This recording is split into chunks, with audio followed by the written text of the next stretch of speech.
Hello students, I am doctor Neelam Sharma. आप कैसे हैं? आशा करती हूँ कि आप अच्छे ही होंगे।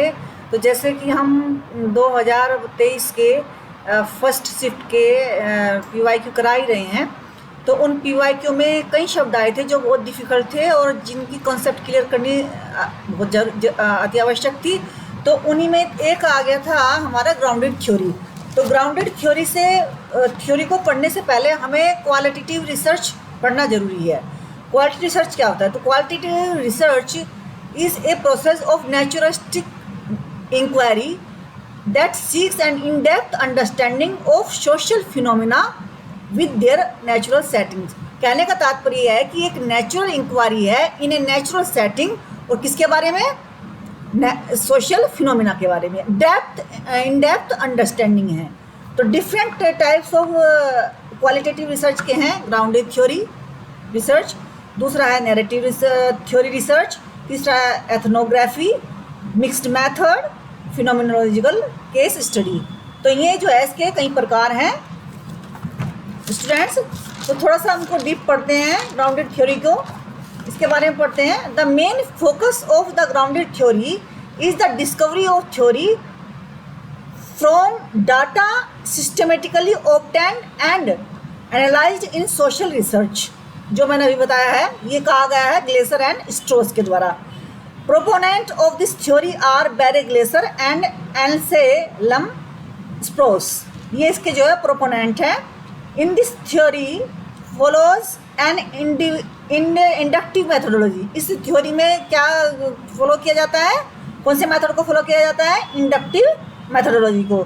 The purpose is to generate theories that emerge from या आर ग्राउंडेड इन डाटा। जो डाटा से थ्योरी जो है डाटा से इमर्ज की जाती है इसके अंदर, है ना, जिसका जो उद्देश्य है वो ये है। Unlike traditional hypothesis deductive approach of research where, है ना, जैसे कि ट्रेडिशनल में रिसर्च में होता है ना कि हाइपोथेसिस बनाई जाती हैं, तो इसमें नहीं बनाई जाती हैं, है ना। तो डिडक्टिव अप्रोच होती है वहाँ की। तो where the researcher comes up with a hypothesis and then they to prove disprove it. लेकिन ग्राउंडेड थ्योरी में क्या होता है? Grounded theory is an inductive approach where new theories are derived from data. तो सारी जो जितनी भी थ्योरीज निकलेंगी सब डाटा से निकलेंगी, है ना। The process of data collection, data analysis and theory developed followed on iterative process. Doing iterative process का मतलब है doing something again and again to prove something. क्या है? The process of data collection की क्या है? इनको एनालिसिस करते हैं, डाटा कलेक्शन को करते हैं और डेवलप करते हैं। जब तक करते रहते हैं जब तक कि वो थ्योरी को प्रूव ना कर दें, है ना। Something again to again, again and again, doing something again and again to prove something. Unlike the researcher reach a theoretical saturation.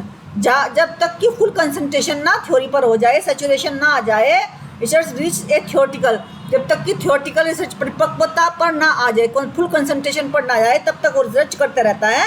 At the point eight which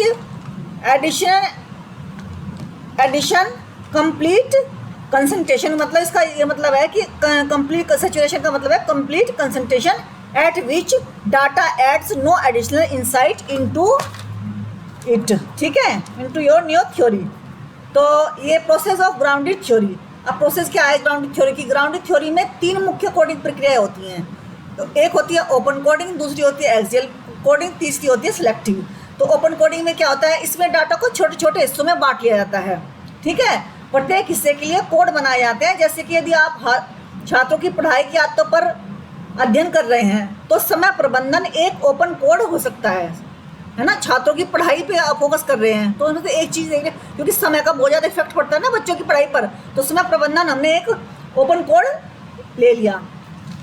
axial code क्या होता है? इसमें ओपन कोडिंग से प्राप्त code को व्यक्तिगत और संबंधित किया जाता है, जैसे कि समय प्रबंधन को अध्ययन की प्राथमिकताएं और अनुशासन से जोड़ना। कि जब बच्चा समय प्रबंधन के बारे में पूरा पैराग्राफ समय प्रबंधन के बारे में होगा तो फिर उस समय एक्सियल कोडिंग बनाएंगे। उस पूरे पैराग्राफ में जो कोडिंग हुए उन कोडिंगों का एक कोड बनाएंगे, उन सारे इकट्ठे करके दो तीन को एक कोड बनाएंगे, वो होगा एक्सियल कोडिंग। जैसे कि हम उसको क्या बोल सकते हैं? अध्ययन की प्राथमिकताएं या अनुशासन, एक जोड़ दिया हमने उसमें, है ना। पूरा पैराग्राफ तो ओपन कोडिंग मतलब पूरा पैराग्राफ होता है उस समस्या के बारे में, और फिर एक्सेल कोडिंग में हमने एक ले लिया उनमें से, फिर सिलेक्टिव, अब उसमें से भी हमें सिलेक्ट करना है। कैसे करना है सिलेक्ट? इन सबसे महत्वपूर्ण और केंद्रीय विषयों को चुना जाता है और पूरे डेटा को एक मुख्य कथा के रूप में पिरोया जाता है। जैसे कि छात्रों की सफलता के लिए समय प्रबंधन को एक मुख्य थीम के रूप में विकसित करना है ना। मुख्य थीम, समय प्रबंधन को मुख्य थीम के रूप में प्रबंध वो करेंगे ना, मतलब वो करेंगे, उसको डेवलप करेंगे, उसको पूरी थीम बना देंगे उसमें। Selective coding, selection of coding ये होता है। फिर होता है, ये जो है 4 प्रकार की होती है। फेमिनिस्ट, एक फर्स्ट है फेमिनिस्ट, दूसरी है कार्मास कंस्ट्रक्टिव ग्राउंडेड थ्योरी, फिर है स्ट्रोसियन ग्राउंडेड थ्योरी, फिर है क्लासिक ग्राउंडेड थ्योरी, है ना। फेमिनिस्ट को देख लेते हैं मैंने। फेमिनिस्ट क्या है? फेमिनिस्ट ग्राउंडेड थ्योरी में ये एक ऐसे दृष्टिकोण है जो कि ये फॉलो करता है, मूल पत्ती को फॉलो करता है, लेकिन महिलाओं के अनुभव और लैंगिक असमानताओं को केंद्र में रखकर थ्योरी करता है। ये महिलाओं की जो परेशानियां होती है, सामाजिक रूप से जो महिलाओं की परेशानियां हैं, जो सबब है महिलाओं की परेशानियों का, उनको केंद्र में रखकर ये थ्योरी, ग्राउंडेड थ्योरी बनाई जाती हैं, है ना। जैसे कि महिलाओं की आवाज़ों को सामने लाना, महिलाएं जो कुछ कहना चाहती हैं लेकिन वो कह नहीं पाती, उनकी आवाज़ को दबाना, बहुत सारी चीज़ें हो जाती है समाज में, घरेलू हिंसा हो जाती है और बहुत सारी चीज़ें हो जाती है। कुछ बनना चाहते हैं, नहीं बनने दिया जाता, तो ये सब तरह की जो आवाज़ें होती हैं उनको उनकी आवाज़ों को उठाना, बताना सबके सामने, कोशिश करना उनकी आवाज़ों को आगे लाना। डेटा कलेक्शन और विश्लेषण करते समय इस बात पर विशेष ध्यान दिया जाता है कि जेंडर, शक्ति और सामाजिक संदर्भ किस तरह से लोगों के अनुभव को प्रभावित करते हैं। तो ये सब चीज़ों का भी इसमें ध्यान रखा जाता है। फिर आया स्ट्रोसियन ग्राउंडेड थ्योरी। इसमें क्या होता है? इसमें एक्सियल कोडिंग और सिलेक्टिव कोडिंग पर अधिक ध्यान दिया जाता है इसमें, स्ट्रोसियन में। फिर है चार मास कंस्ट्रक्टिव ग्राउंडेड थ्योरी। इसमें शोधकर्ता की प्रतिभा दोनों मिलकर डेटा, जो प्रतिभागी होता है वो और शोधकर्ता दोनों मिलकर डेटा का निर्माण करते हैं। यही शोधकर्ता की भूमिका जो है उसमें दोनों की भूमिका बराबर होती है। शोधकर्ता की भूमिका व्याख्या पर जोर दिया जाता है इस पर। फिर क्लासिक ग्राउंडेड थ्योरी है, डेटा से थ्योरी है। यह क्लासिक में डेटा से थ्योरी, यह दृष्टिकोण एक संरचित और विधिवत प्रक्रिया का पालन करता है। डेटा से थ्योरी विकसित करने पर ध्यान दिया जाता है। क्लासिक में तो क्या क्या जाता है? डेटा से थ्योरी को विकसित करने पर ध्यान दिया जाता है। आप समझ में आ गया आपकी कि हाइपोथेसिस इसमें नहीं बनाई जाती। दूसरा पॉइंट है इंडक्टिव होती है। डेटा से थीम ली जाती है, थीम से थ्योरी डेवलप की जाती है। जनरल जो है ग्राउंडेड थ्योरी से डाटा संग्रह विश्लेषण के द्वारा थ्योरी उत्पन्न होती है। शोधकर्ता पहले डेटा से पैटर्न और थीम निकालते हैं, फिर उन थीम्स के आधार पर थ्योरी विकसित करते हैं। इसलिए ग्राउंडेड थ्योरी में डाटा के आधार पर ही थ्योरी और अवधारणाएं सामने आती हैं, न कि पहले से परिभाषित हाइपोथेसिस के आधार पर। यानी कि डेटा से ही थ्योरी, डेटा से ही थीसिस, थीम, पैटर्न, ये सब निकलते हैं, फिर थ्योरी विकसित होती है। तो स्टूडेंट्स ये तो हो गया आपका। अब इसमें आ गया मोटा मोटा, अब इसमें आ जाता है आपके steps for grounded theory research. तो इसमें पहला है स्टेप्स क्या होंगे ग्राउंडेड थ्योरी में। सबसे पहला डिटरमाइन इनिशियल रिसर्च क्वेश्चन। सबसे पहले हम जो हमारा क्वेश्चन है उसको, सबसे पहला क्वेश्चन जो हमारा है रिसर्च का उसको लिखेंगे। फिर रिक्रूट, यानी कि to join something, recruit and collect data, theoretical sampling होगी इसमें। ब्रेक ट्रांसक्रिप्ट इनटू एक्सेप्ट, छोटे अंशों में इसको जो है ट्रांसक्रिप्ट को छोटे अंशों में किया जाएगा, तोड़ा जाएगा। उनको जो ट्रांसक्रिप्ट होगी उसको उनको क्या किया जाएगा? एक्सेप्ट्स, छोटे अंशों में उनको विभाजित किया जाएगा। ग्रुप एक्सेप्ट्स इनटू कोड्स, और फिर जो छोटे अंश होंगे उनको क्या किया जाएगा? कोड्स में वो किया जाएगा, तब्दील किया जाएगा। और ग्रुप कोड्स को इनटू कैटेगरी में, इसको बोलते हैं एक्सियल कोडिंग। और पहले वाले को जो ग्रुप एक्सेप्ट्स इनटू कोड्स में वो है ओपन कोडिंग, है ना। ये होगी axial coding. Analysing more except to compare with codes, है ना। To continue collecting data codes, है ना। To continue collecting data analysing until theoretical saturation, जब तक theoretical saturation आ जाए तब तक की इस कलेक्टिंग डाटा को एनालाइजिंग करना शुरू रखेंगे। रिपीट स्टेप्स 2 से 6 until 2 से लेकर 6 तक जो है स्टेप्स को हम रिपीट करेंगे।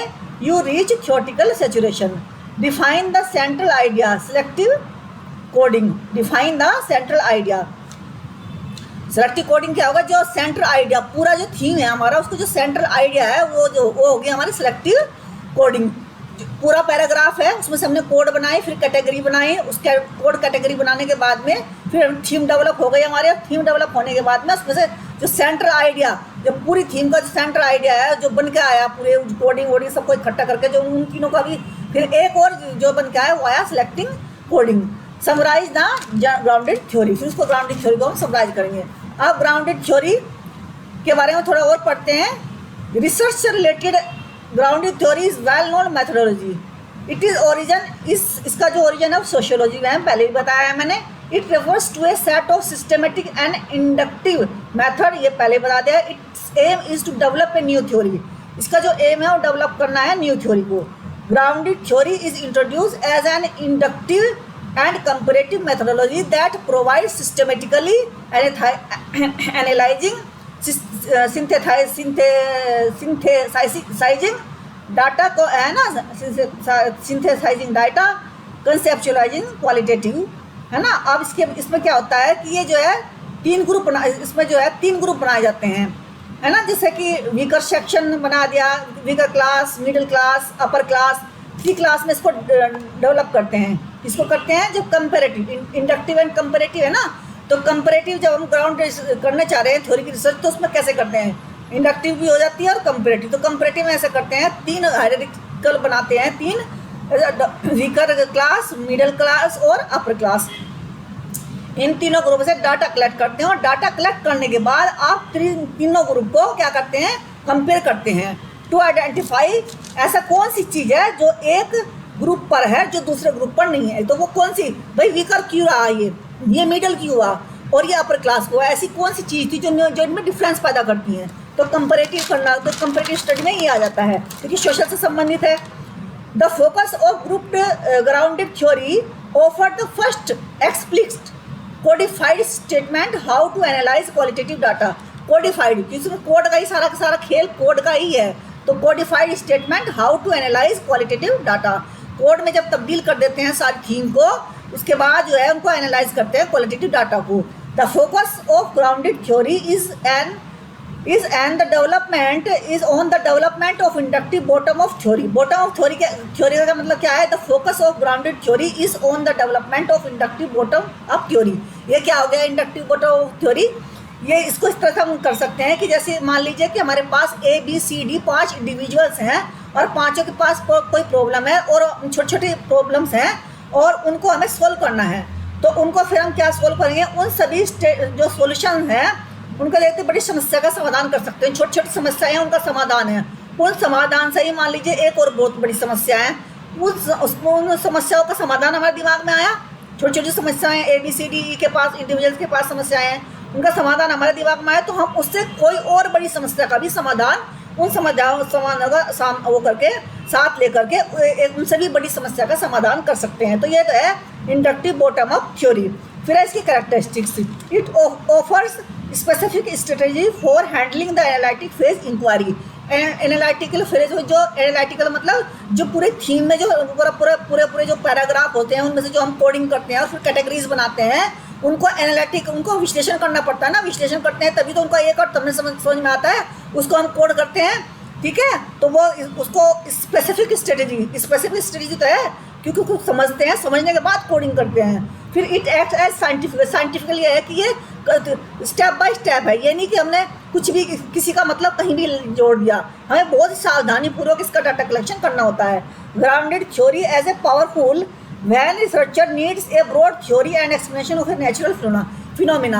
तो जब रिसर्चर ये चाहता है कि मैं जो है अपनी जो थ्योरी है उसको ब्रॉड तरीके से करूं, तब वो जो है ग्राउंडेड थ्योरी को ही अपनाता है पावरफुल तरीके से, ठीक है, अपन की पावरफुल रिसर्च की तरह से। In grounded theory analytical interpretive procedure are used for analysing through coding non statistically sampling. इसको भी आप लिख लीजिए स्टूडेंट्स, मेमोज जिसको बोलते हैं, छोटे छोटे शॉर्ट नोट्स को बोलते हैं मेमोज। रिसर्च डिजाइन कैसे होता है, इसमें रिसर्च डिजाइन होता है इसमें systematic design, emerging design, constructive design, ये इसके डिजाइन होते हैं। तो सिस्टमेटिक डिजाइन में कौन सा होता है, open coding, axial coding, selective coding. अब डाटा कलेक्ट कैसे करते हैं हम? अब डाटा कलेक्शन मेथोडोलॉजी में, इसमें अब रिसर्च डिजाइन में मेथोडोलॉजी भी आ जाती है ना। जब भी रिसर्च डिजाइन करेंगे मेथोडोलॉजी तो सबसे पहले आएगी। तो डाटा कलेक्शन कैसे करते हैं हम? डाटा कलेक्शन करते हैं हम इंटरव्यू के द्वारा, ऑब्जर्वेशन के द्वारा, मेमोज के द्वारा। और ओपन कोडिंग, एक्सियल कोडिंग को मैंने आपको पहले बता ही दिए थे मैंने। फिर इसमें एक चीज़ और आ जाती है, वो होता है it is a open coding. क्या है? अब ओपन कोडिंग किसको कहते हैं? It is an initial category of information about the phenomena studied by segmentation. Segmentation, जो सेगमेंटेशन हम पढ़ते हैं उसका जो मतलब इनिशियल कैटेगरी ऑफ इंफॉर्मेशन, जो उसकी प्रथम इंफॉर्मेशन होती है उस सेगमेंट की जो हम पढ़ते हैं, तो उसको जो है वो इंफॉर्मेशन ही जो है वो कहलाती है ओपन कोडिंग कहलाती है। ठीक है, सेगमेंटेशन का इंफॉर्मेशन मतलब जो उसके पैराग्राफ कह लीजिए, जो सेगमेंट जो कहते हैं ना, जो सेगमेंट छोटे छोटे पैराग्राफ सेगमेंटेशन। अब ये सेगमेंटेशन भी 4 प्रकार के होते हैं। डेमोग्राफिक सेगमेंटेशन, ये एट्रीब्यूट्स व्यक्ति के गुणों से संबंधित होते हैं। फिर होता है साइकोग्राफिक। साइकोग्राफिक क्या होते हैं? ये होते हैं जैसे मोटिवेशन, जितनी भी साइकोलॉजिकल प्रॉब्लम्स होती हैं उनसे संबंधित। ये वह चुनना होता है। इस सेगमेंट को लेने के बाद ही हम अपनी रिसर्च शुरू करते हैं कि हम किस सेगमेंट में हम ये वो करेंगे। फिर बिहेवियरल सेगमेंटेशन, व्यवहार का कौन सा है, यानी कि आचरण। फिर है जियोग्राफिकल सेगमेंटेशन, यानी कि पर्टिकुलर लोकेशन से संबंधित। तो इनको लेते हैं हम एज सेगमेंटेशन, जिसके हम रिसर्च करने वाले हैं। सेगमेंटेशन बनाने के बाद हम क्या करते हैं? कैटेगरी करते हैं, कैटेगरी में डिवाइड करते हैं सेगमेंटेशन के बाद, है ना। और फिर इतना मैंने आपको ग्राउंडिंग थ्योरी के बारे में बता दिया है स्टूडेंट्स। कुछ ऐसे क्वालिटेटिव जो क्या नाम है, ये रिसर्च है, क्वालिटेटिव रिसर्च का कुछ वो हैं महत्वपूर्ण जो है टर्म्स हैं, उनको आप देख लीजिए। ठीक है, जैसे कि content analysis. It is a method for subjective interpretation of content of text through the systematic classification process of coding and identifying themes और पैटर्न्स। यानी कि कंटेंट एनालिसिस जब हम करते हैं तो हमें किसके थ्रू करते हैं? कोड्स के और कैटेगरीज के थ्रू करते हैं। ठीक है, उनको पहले इंटरप्रिटेशन निकालते हैं, इंटरप्रिटेशन निकालने के बाद में एनालिसिस करते हैं, एनालिसिस के बाद में फिर उनको सिंथेसिस करते हैं। क्या करते हैं? This approaches typically focus on the life of individual as told through their own story. जैसे कि नैरेटिव, एक नैरेटिव स्टाइल भी होता है इसका क्वालिटेटिव रिसर्च का। उसमें क्या है कि व्यक्ति खुद ही स्वयं अपनी जो है कहानी बताता है, एक ही स्टाइल है इसका। फिर discourse analysis, it involves analysing a naturally occurring language use and type of written text. ये इस पर आधारित है, इसे बोलते हैं डिस्कोर्स एनालिसिस। जो है टेक्स्ट पर आधारित जो वो होती है, जो occurring language use and type of written, कौन सी लैंग्वेज यूज़ करते हैं, जहाँ हम जिन पर हम क्या कर रहे हैं, स्टडी कर रहे हैं क्वालिटेटिव रिसर्च में। फिर आ गया grounded theory. It is an approach for theory construction through the analysis of data. It is usually inductive in nature. मैंने बहुत अच्छी तरह से बता दिया है कि ये इंडक्टिव इन नेचर होती है। और स्टूडेंट्स क्वेश्चन जो PYQ जो आते हैं, जो सॉरी इसमें नेट में जो आपके पेपर में जो क्वेश्चन आते हैं, वो इसी तरह से क्वेश्चन आते हैं कि नेचर में कैसी है ग्राउंडेड थ्योरी, इसमें क्या किया जाता है, डाटा एनालिसिस के लिए हम क्या यूज़ करते हैं, इसी तरह से क्वेश्चन आते हैं। तो बहुत अच्छे से मैंने आपको डिफाइन कर रही हूँ, इसको बहुत अच्छे से एक्सप्लेनेशन कर रही हूँ। Grounded theory, it is an approach for theory construction through the analysis of data. It is usually inductive in nature. Inductive, ये याद रखो कि grounded theory inductive in nature. ठीक है, अब ये होगा इसके जो महत्वपूर्ण टर्म्स थे क्वालिटेटिव रिसर्च के बारे में। अब जो नेक्स्ट हमारा जो क्वेश्चन है, जो नेक्स्ट हमारा जो टॉपिक होगा वो, क्योंकि ग्राउंडेड थ्योरी में आज मैंने काफ़ी देर तक पढ़ा दिया आपको, तो आज PYQ क्वेश्चन तो हो नहीं पाएंगे। नेक्स्ट सेशन में हम जो है PYQ के क्वेश्चन करेंगे। और अभी हमारी कई टॉपिक रह गए हैं जो अपने क्वेश्चंस में, हमारे 40 तक के क्वेश्चन में जो डिफ़िकल्ट वर्ड आए थे उनमें से मैंने आज एक ही किया है, अभी 3-4 और बाकी हैं, है ना। तो students, respect your parents, respect your teachers, अपनी सेहत का ख्याल रखिए और अपने UGC नेट एजुकेशन की बहुत अच्छे से तैयारी कीजिए। आप निश्चित रूप से सफल हो जाओगे, है ना। और क्या नाम है, जो होते हैं ना हार्ड वर्क का कोई भी सब्स्टिट्यूट नहीं होता। ठीक है, बाय बाय।